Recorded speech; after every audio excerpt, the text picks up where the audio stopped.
Friends, இந்த video பார்த்தீங்கன்னா நம்ம வந்து கப்பீஸ்க்கு fridge box colony breeding setup தான் பண்ண போகிறோம். வாங்க நம்ம கிட்டே இருக்கிற எல்லா ஃபிஷ்ஷையும் பிடிச்சிடலாம். என்ன ஃப்ரெண்ட்ஸ், நம்ம இருக்க ப்ரீடிங் பேர் கப்பி எல்லாத்தையும் பிடிச்சிட்டோம். இன்னும் கொஞ்சம் கப்பி இருக்குது, நெக்ஸ்ட் வீடியோ அதை விட்டுலாம். வாங்க ஃபஸ்ட்டு இதை விட்டுலாம் ஃப்ரிட்ஜ் பாக்ஸில். அவ்வளோ ஃப்ரெண்ட்ஸ், டெம்பரேச்சர் சேம் ஆகட்டும்.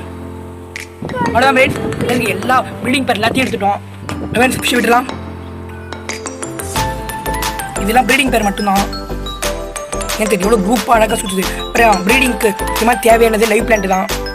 ஃப்ரெண்ட்ஸ், லைவ் பிளான்ட் ஆட் பண்ணியாச்சு. இந்த தனியாக அப்படி அழுக்காக இருக்குன்னா ஓல்டு வாட்டர் ஃப்ரெண்ட்ஸ். ஏன் வந்து 1 வீக் வாட்டர், அதனால தான் அப்படி இருக்குது. 1 வீக் வாட்டர் தான் பெஸ்ட்டு ஃபிஷ்ஷஸ்க்கு. ஒரு இன்னும் கொஞ்சம் லைவ் பிளான்ட் அதிகமாக ஆட் பண்ணிடலாம். அதான் ஃப்ரெண்ட்ஸ், இந்த எல்லா பாக்ஸ்லையும் போட்டாச்சு. இந்த பாக்ஸ் நம்ம மைண்ட் வந்து விட்டுடலாம். அவ்வளோ ஃப்ரெண்ட்ஸ், ப்ரீடிங் வீடியோ திரும்ப நெக்ஸ்ட் வீடியோ பார்க்கலாம். பை பாய், தேங்க்யூ ஃபார் வாட்சிங்.